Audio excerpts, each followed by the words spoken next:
Now, can a stable country situated in the heart of Europe be split down the middle?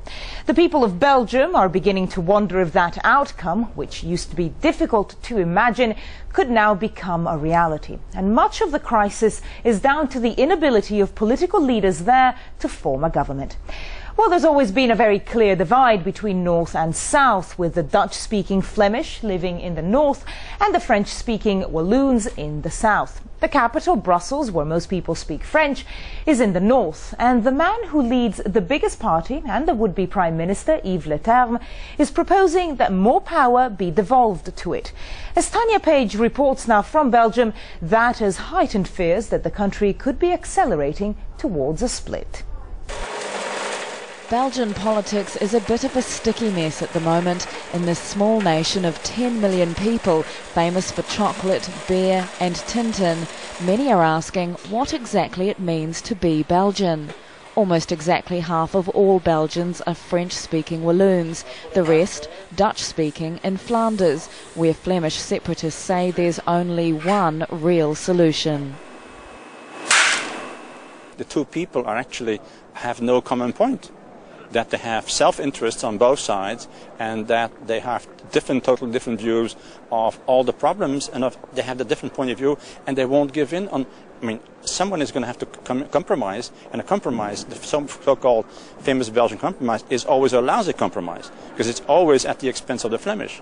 La Flandre va proclamer unilatéralement son... When an elaborate hoax news story said Flanders had declared independence, thousands believed it. A recent poll showed 46% of Flemish want separation, but on the streets of the bilingual capital there's little appetite for a split. Belgium should not be separate, because I think it's good like it is. It will separate, yeah, but not for the moment. Belgium is a little country, so if we're separated, we're smaller. If there was no Brussels as a city, the separation could happen very, very quickly. Brussels, the home of NATO and the European Parliament, is the problem for separatists. How would it be divided? It's largely French-speaking, but sits inside Flanders.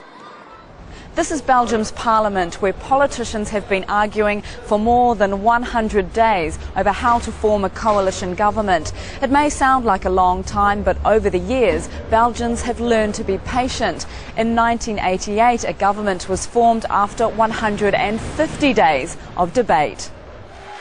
The cause of the deadlock? The man likely to be the next Prime Minister promising more power for prosperous Flanders, which doesn't sit well with Walloon parties. On the outskirts of Brussels, one mayor says her village is on the front line, sitting like an island, surrounded by Flanders. A native French speaker, she can speak only Dutch in her own council building. La Flandre, Flanders is progressively discriminating against the French speakers, and now we're at a very important stage because our language is the last link with Brussels and they want to cut it. Nearby, a Flemish mayor has banned French from the local school, claiming it's to protect the Flemish identity and to help new arrivals fit in. There were some people who said that's discrimination. I always said it's a form of faster integration. That's like you want to see it. But if they have a problem, they always can send their children to a Brussels school. Most commentators will tell you that eventually there will be a government, that despite their differences, like all couples, Belgium is just going through a rough patch. Tanya Page, Al Jazeera, Belgium.